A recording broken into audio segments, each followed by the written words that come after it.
And we are live. I don't know. I never know when there's a little bit of gap at the beginning, but I just want to let everybody know I'm super excited to be here today, live with a great interview with my friend and colleague, Dr. Keesha Ewers. And she is the author of a brand new book on autoimmunity that takes it to a completely different level than you've seen before. You and I...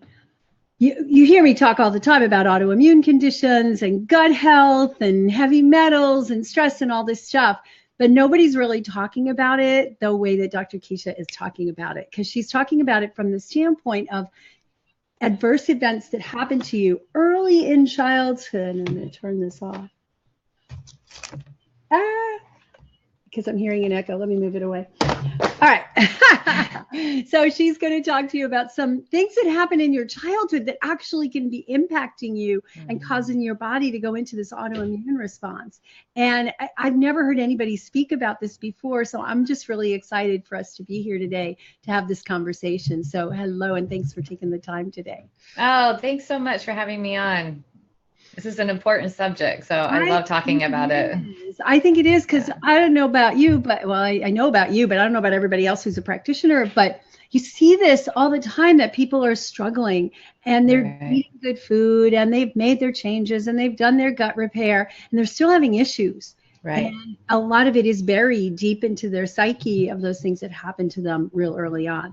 So what I want to do is have you share a little bit about your story and how you came to see this, but also to give people hope and give people some strategies. And I know in your book you do that very well. So again. Absolutely. Thank you for the opportunity to do that. So I'm 52 right now. And when I was 30, I was diagnosed with rheumatoid arthritis.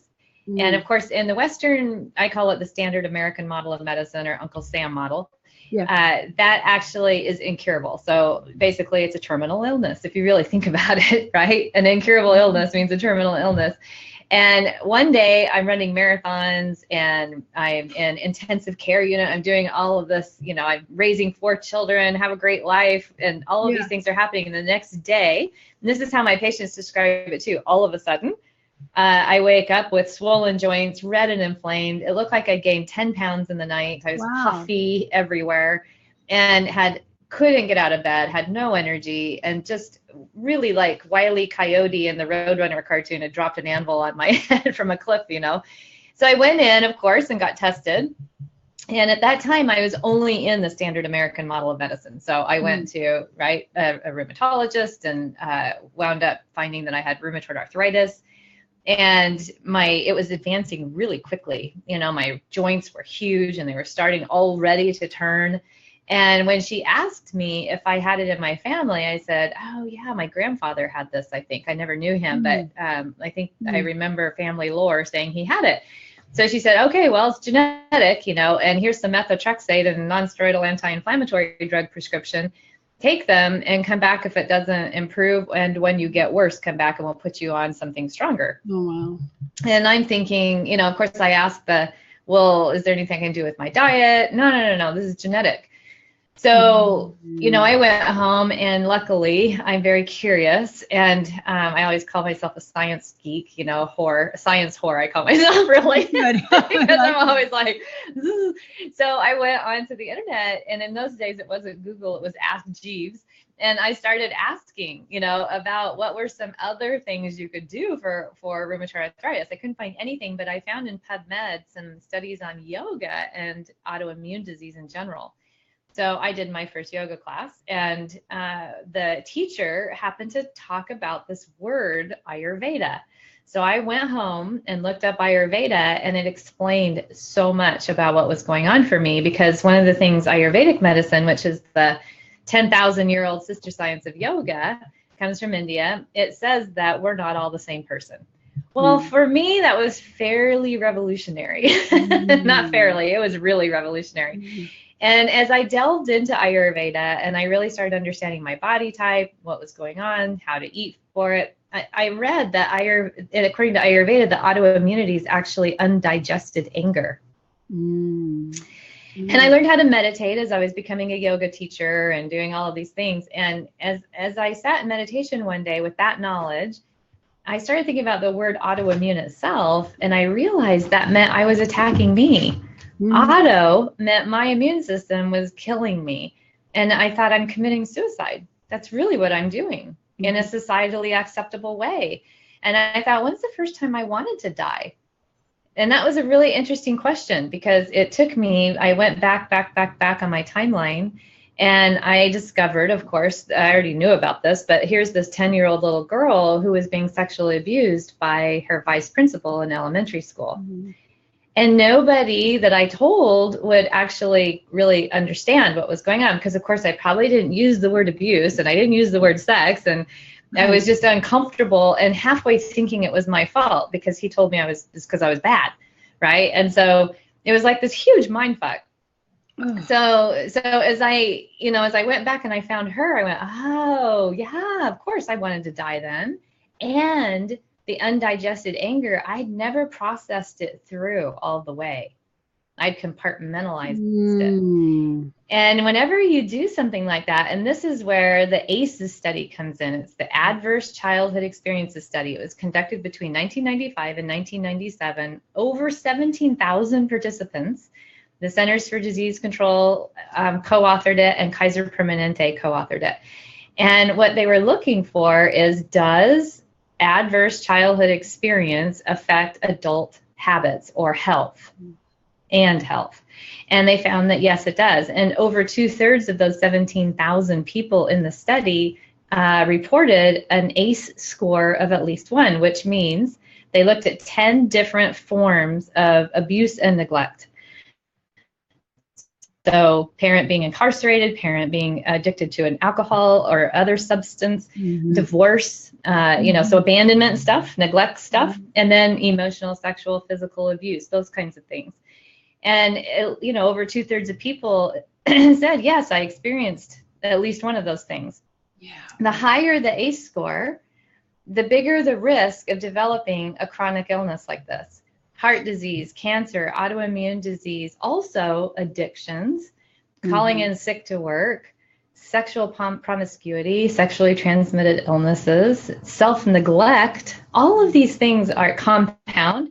If you have an ACE score of 6 or more, you have a 20-year less life expectancy than somebody that doesn't have those. 20 years. 20 years.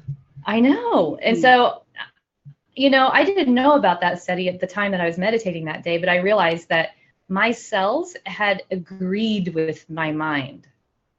It takes 10 to 30 years to develop a full-blown autoimmune disease. I was 30. This happened to me when I was 10. It was just like a turkey timer went off in me. Like ping, you're done.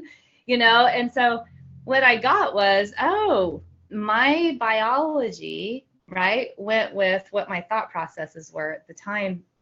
A time before my brain wasn't fully developed. Children's brains aren't fully developed until you're actually 26 years old. Your prefrontal cortex, your executive function, not finished till you're 26.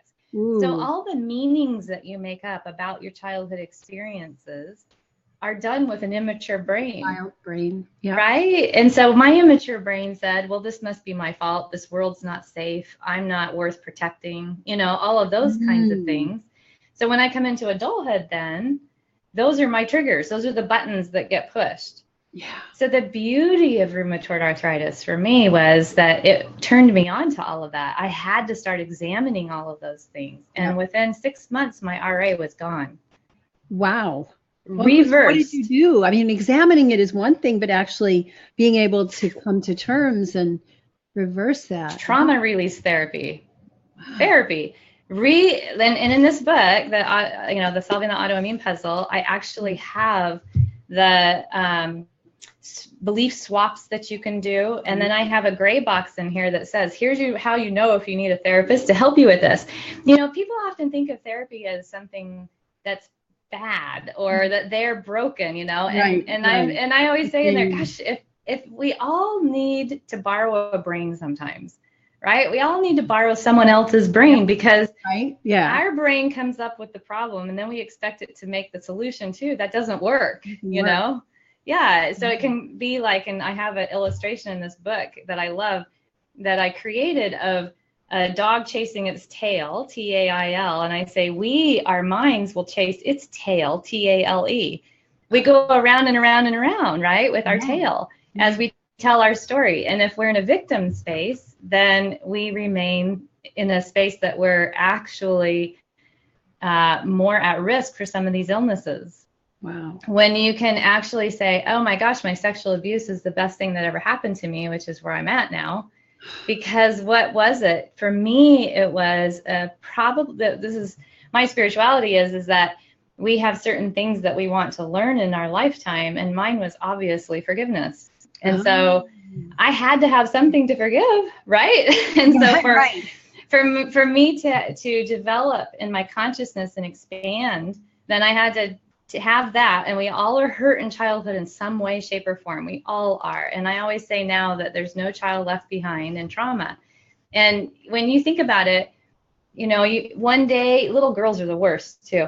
One day you have 4 friends out on the playground, and then the next day they've all turned on you. I mean, most girls have had something like this happen to them. That's traumatic, right? That's very traumatic, yeah. Or the first test we fail. Yeah, right. The little things that we make big, right, and then go inside to start to hurt us. We make up a meaning about it. Yeah. Oh, I'm stupid, or oh, I'm not good enough, or I'm not lovable, or I'm not worthy, or I'm not deserving. And those are the things that actually ferment the disease. So the way that I now talk about it is rigid mind, rigid body, hypervigilant mind, hypervigilant immune system. Right. Exactly. Right. And we see those all the time.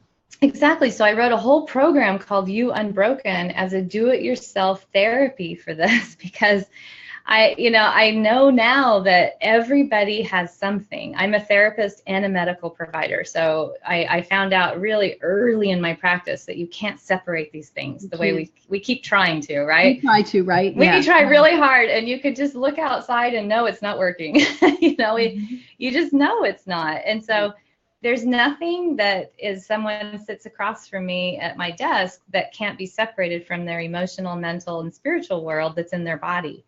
And so that's what Unbroken program is all about, is like, okay, here's a do-it-yourself mental resilience building tool. And you don't come to age 18 and you have all the skills you're ever going to have in your whole life. Right? It's just skill building, and you have to continue in adulthood to keep learning new skills. And so, and I'm always trying to get the stigma out of working on this in such a way that it actually resynapses your brain, right? You build new pathways so that you don't have a pathway running straight to your fight or flight, your amygdala, your limbic system. The second someone pushes that meaning of, oh, I'm not important, or I'm invisible, or no one ever listens to me, or I have to do everything myself, or I have to be perfect. How many women do you work with that have these messages, right? Most of them. I know. Most of them. Yeah, absolutely. Yeah. So this is an opportunity, these things, to really expand your consciousness, to increase your developmental level. Yeah. I love what you said about it being the best thing that ever happened to you. Best thing. Well, first you said the RA was, and that was a wake-up call, right? And you're grateful for that. But then you even took it beyond. You took it deeper and said the abuse was the best thing because it got me to the lesson of forgiveness. And you can take it another step further, is that abuse caused the disease, which then caused you to look deeper and build the tools to be able to help tens of thousands of people with it. And that's what disease is a hero's journey wake-up call. It's Joseph Campbell's hero's journey. And when disease is often the call to action. And if we just take pills, or we feel victimized, or like our body has betrayed us, and that here we are eating everything right, doing everything right, we're doing it all right, and yet we're still sick. That actually is a message I hear a lot. Or I'm overwhelmed, too much to do, too much. Right. That is actually your call to action, to re-look at the way that you're approaching this. Yeah. But is there a switch? That victim thing is so common. Even when people intellectually know that, okay, this is a good thing. Okay, this was a wake-up call. There's still that pattern, that tape, that loops with victim. And that's why I wrote a 3-module program for this is because it's a skill that you have to develop to take the things that have hurt you, because we all have them. There's this wonderful story in Buddhism that I just love, and Christianity has its stories with this too, and it's just like so beautiful, where a woman in a village where the Buddha was visiting and teaching, his baby dies, and she comes running to the Buddha who's teaching and says, please, teacher, please, master, bring my baby back to life. I know you can do it. And he has all this compassion, and he says, I want you to go to each house in the village and get 1 mustard seed from every home that has never been touched by illness and death. And she said, okay. And so she races through the village, and she comes back finally, and she picks up her baby, and she says, I understand. And she goes and she buries him. Because she knows now what he was trying to say, which is this is part of the human experience. It isn't a victim experience. You aren't being victimized. Right. You're having a human experience. And this is to be expected, not to be abhorred. And I think that we look at adversity as something that we want to run away from. It should be, guarded against. And when people pray, they'll say, please, Lord, take this away from me. And it's no. This is what we want, the strength to be able to understand why and what am I supposed to do with this so that I can be a better instrument in your hands, right? And that's what this is. And so in my book, I take people through that process, and you're not supposed to get to that right away. That's not how it works. First, you're going to be mad. You're going to deny. You're going to do all of the stages of grief because your body just broke down in such a way that causes grief, and you need to have compassion and give yourself some grace for that. But make sure you are moving and not stuck. Yeah, and I think that a lot of people get stuck because they're trying to avoid it. Because it's like it's too painful to feel, and so let's bury it. And that's why so many of these things come out, I think, later. Exactly. If a 10-year-old could be taught at the time of this to, process through it instead of being shut up because you don't tell the principal or the dad or whatever. And if they were allowed to just feel it, grieve it, and move through it at 10, they're unlikely to develop the autoimmune disease at age 30. Right? You just developed a new skill instead of getting stuck in a space where you had to figure it out with an immature brain. And it's impossible for a child to navigate something like that. Absolutely impossible. They need an attuned caregiver to guide them through. Exactly. And my mom and dad were great, but I'm sure I didn't use the right language. I'm sure they didn't even get it because that wasn't something that people were talking about in the media at that time, Right. So, and 10-year-old know about sex and sexual abuse. It's just like, he's doing some stuff to me and I don't like it. Right. We didn't even have a television, so I didn't have anything to reference, what I mean, to tell my parents or anything. So I said I didn't want to go to school. I said I didn't feel safe at school. I had stomach aches and headaches trying to get up in the morning, and I would cry, but I didn't have language. And so my mom, what's she going to do with that, Right. Yeah. Right. And I think though educating parents to be on guard for that sort of behavior and then to get the right help. Right. Support that because that was brand new behavior for me. I was always excited about school, loved school, but I was a Navy brat and we moved into this new place. This stuff started happening and I was a whole different kid. So yes, for parents that are listening, if that happens to your kid and they're different than they have been before, that needs to be investigated for sure. Right. Yeah. And getting the right professional help to get guided through that.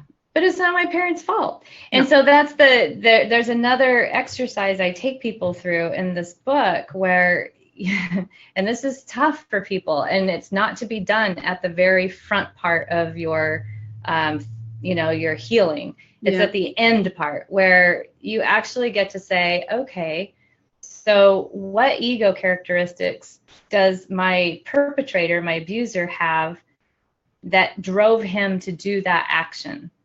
And so for me, I chose misuse of power, right? A lack of empathy. And I started with those two things, manipulative And then what you do is you do this reflection mirror exercise that I got in a meditation a long time ago. And you say, okay, so where do I have those things in my life? Like, I'm not going to abuse children, but I have misused power as a parent. For sure, I've done the guilt treatment on my kids before. You know, I've manipulated. Oh yeah, for sure. Yeah. You know, and so I can see, oh, I have those traits too. And in fact, every human has every trait. It's like the Cherokees say, you know, whichever one you feed the most to, the dark wolf or the white wolf will grow the strongest. And so then you say, okay, so gosh, this is how I do those things. And that abuser then becomes your best teacher, because now you get to see what that feels like to be on the receiving end of that. So then you can say to your angels, okay, I would really like help letting go of those traits, of making, right, of not feeding them.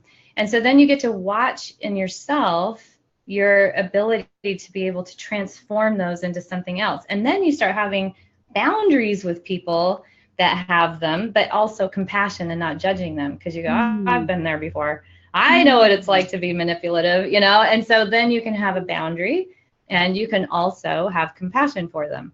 And so it's learning this skill building of compassionate boundary setting, which a lot of people that have been abused don't have. They don't have good boundaries. They have a lot of codependency. They have a lot of eating disorders. They have a lot of pain, right? Yeah, because they haven't actually learned what the final part they're supposed to learn from it. Interesting. Yeah, this is all real fascinating. And I think I'm so excited that you've put this out there for people to hear, because, I mean, I know I read the book. There's a book called Childhood Disrupted. I read that like last summer, and it talked about the ACEs studies and all that. And it was an excellent, amazing book. And you're just taking it a step further to show people how this applies to their particular illness. And autoimmune disease is rampant these days. It's like it's like an epidemic. If there was a bacteria that was causing it, we'd be all in arms trying to find antibiotics and vaccines to get rid of it. But it's not, but it's at that proportion where every corner you're seeing somebody who has that. Fastest growing issue we have, and we're reclassifying a lot of diseases that we've known about, like type 2 diabetes as autoimmune now. As autoimmune. Heart disease is now autoimmune. Osteoporosis, autoimmune. You know, Lyme's, chronic Lyme's disease is now considered autoimmune. Ooh, I didn't know that. And I used to talk about the Lyme mindset that I would see in a lot of my patients. And, you know, I'm Lyme's positive, but I hike and I run and there's nothing that stops this body anymore, because now I've got all four corners of that puzzle dialed in, which that's why I call it the autoimmune puzzle. It's genetics, because you can turn your genes off. It's trauma. It's leaky gut. And it's toxic exposure. Exactly. And so, you know, all four of those have to be dealt with. You can't leave out the trauma piece. And, you know, that's the important piece that I think gets left behind all the time, because it does turn your genes on, right? Yeah. So that's really, really important. And whenever you get triggered and you're in fight or flight, you send out cortisol again, and you're breaking down your gut wall again. It makes your leaky gut not heal. And as long as you've got that, then you're going to wind up keeping your Epstein-Barr virus, you know, out and going. And so your chronic infections are not going to heal. Exactly. And so, you know, all of these things, the gut dysbiosis, all of it goes down to your nervous system and how it's reacting in your relationships and your work environment with yourself. You know, how do you do with your stressors? And that can be dialed back to childhood. Absolutely. That's where you learned how to do what you're doing today. I love that, because there are books that will talk about the emotional piece and dealing with it, and they ignore the other pieces, like as if you don't have to deal with the nutrition and the gut and the leaky gut and all that. Oh, you absolutely have to. And you have to, and you have to. And then there's others who will say, and I see this all the time with people, well, I did your leaky gut protocol and I did this, and what really happened? You know, it didn't really cure my whatever. Then I see people who do it and they jump right in and they're really working on the emotions, and in 3 months their autoimmune disease is reversed. Right. So I think this gives people hope. And you know, I don't even like the word hope. It gives people belief in their body's ability to heal and their ability to actually alter it. Because I don't know about you, but I see a lot of folks, I'm doing that green stuff and I'm, doing those leaky gut repair things and I'm doing all this stuff and it ain't working. And I've seen 60 doctors and I've spent thousands of dollars and this doesn't work, right? Yeah, no, I know. This emotional thing, that's just hogwash, and those are the people who don't heal, who really don't. Right? Or they don't even recognize, that's the worst, that there is something going on. No. Whoops, you just froze. We'll get her back. She just froze. Hopefully it was. Yeah, whoops. Had to leave it to be for childhood. And that's a wonderful environment to be raised. And so that's really important to recognize that it doesn't have to be sexual abuse, And I want to leave this other piece behind with you guys because it's really important. And this isn't blaming anyone. People also want to do that, right? So you're saying it's my fault. My cancer's my fault, and that's getting into that judgment space again. I talk a lot about judgment in here and making things right or wrong or good or bad. Yeah. Disease, cancer is not good or bad. It's just feedback from your body. Yep. Something's out of balance. You need to address it. Don't judge it, and no, you're not being blamed and it's nobody's fault. Why is that so necessary? Yeah. No, it's just deal with the feedback and move forward. What is it that I need to listen to? Because by the time you have cancer, you haven't been listening to a whole lot of feedback, and we're not taught to listen to it. That's the problem. Right. It's not part of our cultural language to say, oh, this coating on the back of my tongue that is saying my digestion's not very good, or the fact that I'm not having 2 banana-shaped bowel movements a day is something I need to be paying attention to, or that this line on my face actually means something. We're not taught that. And so I think that's really important, and that's a whole chapter in my book, is how to listen to the feedback from your body and not be in a judgmental space, Yep. Because we all learn judgment. We started to learn judgment by judging others and trying to protect ourselves from being wrong. And then we turn it inward and start to blame ourselves. And what you said about just now about the, I had a thought pop in about the blame. We turn it from blaming ourselves to blaming others. Right. We always want to find that scapegoat, right. Scapegoat. And there isn't one. There isn't one. And letting that go. And it's something for all of us to learn in all aspects of our life. It's not God's fault. It's not your parents' fault. No. It's not the government's fault. Right. It's not the, it's not the Republicans or the Democrats' fault. It's none of this, right? It's not your fault either. Nope. So it's just consequences to actions and behaviors and feedback. And that's it. There's no good, there's no bad. And that's the Disrupted Childhood book. I found that after I'd already read this, and I loved it. And the thing that I really loved that I put into solving the autoimmune puzzle is that at the very end of the ACEs quiz, I say, okay, so now you have an ACE score. This is not the time to say despair, and say, well, that's why everything's going wrong. No, it's time to take that as information and say, okay, now here's what you do with it. Here's where I go from here, Yeah. I don't say I have an ACE score 4, therefore I'm screwed. And now I can hold it like an emblem on my chest and say, you guys all need to take care of me because I'm super sensitive, No, right. If you're chemically sensitive, if you're super sensitive, if you're an empath, all of these things are there for a reason. And it's not bad. It's not good. You can also develop further. I love it. Yeah. The other thing I wanted to point out, because you said this just a little earlier, was it doesn't have to be sexual abuse, and it doesn't have to be any kind of abuse. No. It's just the little things that kids take on. And, I know you attempt to be the best parent you can. I've attempted to be the best parent I can. And little mistakes that we make along the way can actually be magnified and be actually seen as huge things in a little child who doesn't know the difference. And so those adverse childhood events or experiences, they may or may not be anything that somebody somebody may say, well, that's pity. That's minuscule. Why do you think that's a problem? I had this happen to me. And we don't want to fall trap into that and say, well, I'm just getting all upset because my mom yelled at me one day and told me I was a bad girl. And now I'm feeling like, no good. No. And this other person was abused. It's all there and it's all valid. And it's just your bar is set where your bar is set. And I tell a story in here of my little girl. I'd come home from the intensive care unit. I'd been taking care of this 2-year-old little girl in the ICU who was bald and missing part of her arm from leukemia. And I had started an IV in her scalp vein that day. And, she was crashing and we brought her back. And she didn't even make a peep when I put that needle in her scalp. Not even a peep, because she'd had her bones sawed through. Yeah. She'd been in an ICU basically her entire 2 years of life. This was her reality. Yeah. So I get home, my daughter holds out her finger to me and she says, I have a splinter. Can you take it out for me? She's 8 years old. And I said, absolutely, sweetie. And so I got my tweezers, got my needle, sat her down, still in my scrubs. And the minute the needle starts coming toward her, she starts screaming. I hadn't even touched her yet. And I just remember looking at her with so much compassion and just thinking, thank God that this is your worst trauma.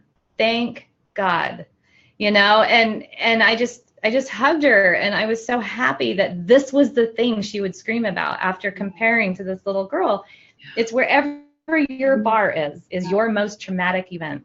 And it's not for you to judge like, oh, I shouldn't be upset because other people have worse things than me, or one up everybody with your big trauma. It's not for that.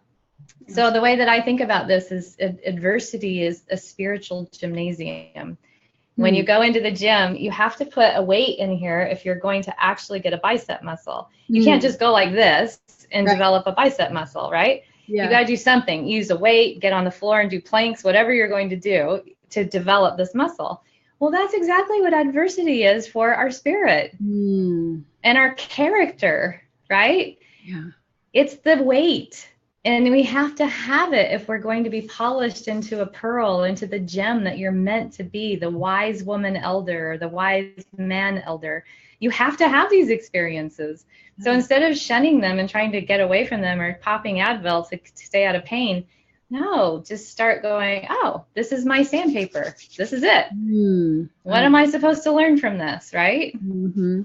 Yeah. And it's not always easy to do during. It's much easier to do after. I look back at all the adverse events in my life, and I look back and I am grateful for a whole bunch of that stuff that people would go, what are you grateful for that for? But I am very grateful but at the time I couldn't be grateful, right? At the time you're so immersed in it. But wouldn't it be nice if there were some people around that understood this, that could help you to find that gratitude place? That's the borrowing the brain, right? Yeah, exactly. And if you don't get angry and you don't get sad and you don't feel despair and you don't go through the normal human emotions, you're doing what's called spiritual bypass, and it will bite you. You have to feel all the feelings. You've got to go through it. It's like Winston Churchill said, when you're in the middle of hell, don't stop. You don't want to stop and sit down. You want to keep moving through. But the flames are hot and it's burning you. Yeah. And that's what, when you put two rocks in a rock tumbler, they're making a lot of noise and they're chipping each other's edges off and they come out polished. But this process was loud and it was painful and it was messy.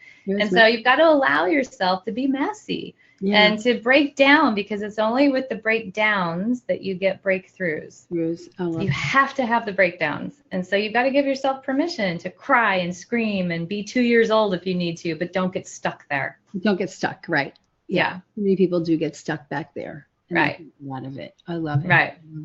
So your book is on Amazon, and I understand there's it's on some kind of low price special. Yeah, we have it on for $1.99 right now for the Kindle version. I know. And if you go to drkeesha.com/puzzle, there's actually you can put in your receipt for that $1.99, and there's a 21-day kind of quick start guide of doing things that I tell all my patients to do. I'm sure you tell all yours to do, to just kind of get that foundation built, and it gets you started. So I've put together an audio of creating a calm, safe place within you, and just a lot of different things that go beyond food. Mm-hmm. So, Absolutely. yeah. Absolutely. Yeah. All right. So we're going to put that link. If you can do that, Nicola, put that link in there. There, go puzzle. Here, I'll put that over in Facebook. And you can put that in the Facebook chat. Let me look to see if there's questions coming in. Okay. Now I have to figure out how to do that. Nicola, help. Yeah, there we go. There we go. Okay. So I don't see any right now, but Nicola, if there's any questions, go ahead and type them into the Zoom chat for me so I can see them. I can't always see the Facebook while I'm on Facebook, so it's kind of weird. Let's do this. Groups. Let's go here. Okay, there we go. Let's see if it's over there. Yeah, so put that link into the chat for me, and because I can't find the little chat button where I'm looking. And let's see. Ah, there we go. So I can do comment. There we go. So it's Dr. Keesha. Oh, okay, we got it. She gave me a short link that I can use. Slash. Yeah. I mean, certainly is worth $2 to get all that. You're very generous to do that because I think, I think you're passionate like I am about getting the word out. That's absolutely as many people as possible, because the pain has to stop. Yeah. And yeah, there are some people who, like I said, they just get in there and they do their leaky gut repair and they get rid of their heavy metals and they do whatever they have to do to clean up their diet, get off gluten, whatever, and they get the great results. And then there's others who don't. And I think those others, this is really that missing puzzle piece. Well, if you have a strong self-saboteur, you've probably heard a zillion times with your sugar program, Dr. Rita Marie, that, I was really good and then I was bad. Yeah. Right. Or I went off the wagon and I always stop my patients. I'm not going to let you talk about my patient that way, as bad, bad, right. And it's just that you have this self-saboteur who came up and you're not recognizing where that's coming from inside of you. And that's where that comes from childhood. Yep. So that's where the exploration should begin, instead of judging yourself, as bad if you go down in flames on your sugar-free plan. Right. Then you say, okay, well, that's information. I didn't stick with that. And it's a pattern in me. So let's figure that pattern out. Yeah, absolutely. Absolutely. And I think the big issue that I see with that is like people learn from that. So if I could say, oh, wow, you went on a binge and how did you feel the next day? Oh, I felt like crap, right? That's going to teach them much better than me explaining how you're going to feel if you do this, so don't do it. They're going to remember that and go, do I really want to go on that binge again? And they're also going to be made aware that there's some emotional piece behind that drew them into that behavior, even though they knew it wasn't going to have a good effect on them. But the problem with stopping there is that usually if there's a binge towards sugar and you stop doing it because you feel like crap, then that same impulse will maybe go to a binge to shopping or a binge to Netflix watching or a binge in a different direction. And so it's getting underneath where the need for the binge is coming from. And so that's the ultimate goal, right? That's the ultimate goal, right? Yeah. Exactly. Yeah. I love that, because that's the thing. When people recognize that those binge and self-saboteur behaviors are really trying to shove under these uncomfortable feelings that are trying to get out, and they're trying to come out and move out. Right. That's what's really important. Yep. Couple of questions. Let's see. Linda Miller, osteoporosis potentially reversible through all of these processes or just manageable? So it depends on how advanced the osteoporosis is. And so what you really want to understand is if there's an autoimmune component to this, then you can absolutely reverse it. Absolutely. So it's important to realize that, because we're told that it's not curable. And Dr. Tom O'Brien actually called me out because I would say I cured my RA. And he said, well, let me just stop you right there, when I was doing the Women's Vitality Summit and interviewing him. And I said, oh, okay. And he said, so if you were to go back to how you were eating before and the way you did your stress, do you think your RA would come back? And I said, oh, absolutely, 100%, because the gene is still in there, right? And he said, therefore, it's not cured. And I said, fair enough. Okay, so now I use the term reverse, right? Yeah. And, I have a hard time with that argument. And let me tell you how I address that. Because if I have a broken leg because I was hitting myself with a hammer and I busted the bone, yeah, and I go let it heal and I stop hitting myself with a hammer, if I go back and hit myself with a hammer again, the bone is going to break again. So does that mean my broken leg didn't heal or cure or whatever word you want to use? So I think it's a matter of semantics. You're actually saying the same thing, because if you do go back and hit yourself with the hammer again, it's not cured. The impulse that made you hit yourself with the hammer is not gone. Well, let's just say it wasn't hit yourself with a hammer. It was falling off, or being in a car accident. Right. You know what I'm saying? It's like if there's something that happens that you actually do that causes that thing. Right. But are you in a car accident because you weren't mindful? Right. There's just so much around it. That's why I'm like, okay, I acquiesce to that. I'll just say reverse because I get that. If, people will say, well, I got in 3 motor vehicle accidents. Well, okay, are you mindful while you're driving? Because if somebody else rear ends you, obviously it's not your fault, but are you watching? Are you able to be defensive in any way? If it happens 3 times, maybe there's a lack of mindfulness. You know what I mean? And so can you? Okay. Yeah. But I think these conditions are definitely reversible, and we've seen it. And I definitely agree that if you go back to the same emotional and physical and external and food and thought and etc. habits that created it, it's going to come back. Right. I could get RA back probably in a few months. I probably could if I went back to, because I used to run marathons and I would come home from my long runs and I would eat a big bowl of Greek yogurt with some blueberries and some walnuts and some granola. And I thought I was eating the best, healthiest meal. Turns out I'm completely sensitive to gluten and dairy, right? Here you go. And so I was eating things that would cause me to bloat, and I didn't know bloating was not normal. Right. It's just take a drug to get rid of, right? Exactly. Yeah, exactly. So, great. Yeah. So I just really appreciate you being here today and sharing. Let me see if there's any other questions.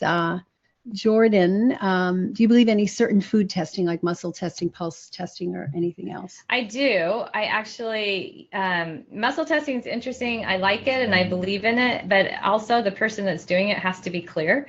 So you can actually mess up kinesiology by not being clear yourself. So I love food sensitivity testing. I use IgG because it takes 4 days for something to kick in when it's an IgG response. It's really hard to do an elimination on those things because you can't tell, and if it takes 4 days for you to eat something and then have a reaction to it, what that thing was. So I like IgG. Usually by the time you're an adult, your IgE food allergies are pretty apparent. Right. Yeah, when I eat a strawberry, my lips go numb within 20 minutes. Well then, don't eat strawberries. But the IgG is a little bit more difficult. So I do that testing.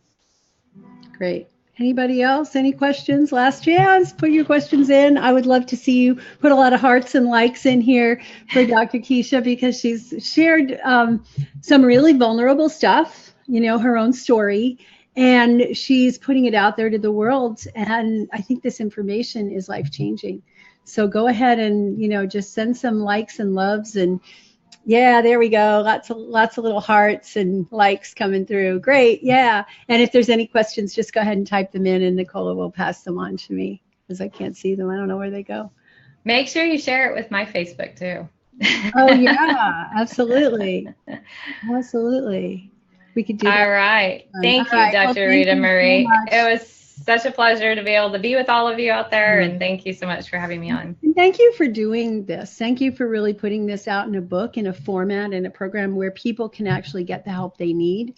in spite of maybe their doctors, their mothers, their fathers, and people who are poo-pooing that their autoimmune has anything to do with the gene, anything other than a gene. So I appreciate all the work you're doing. So go out to the link. We put the link in there. We had put it drkeesha.com/puzzle or drritamarie.com/go/puzzle. You can go get there either way. It's easier for me to remember that one. So go for it. And thank you so very much. Thank you. Bye.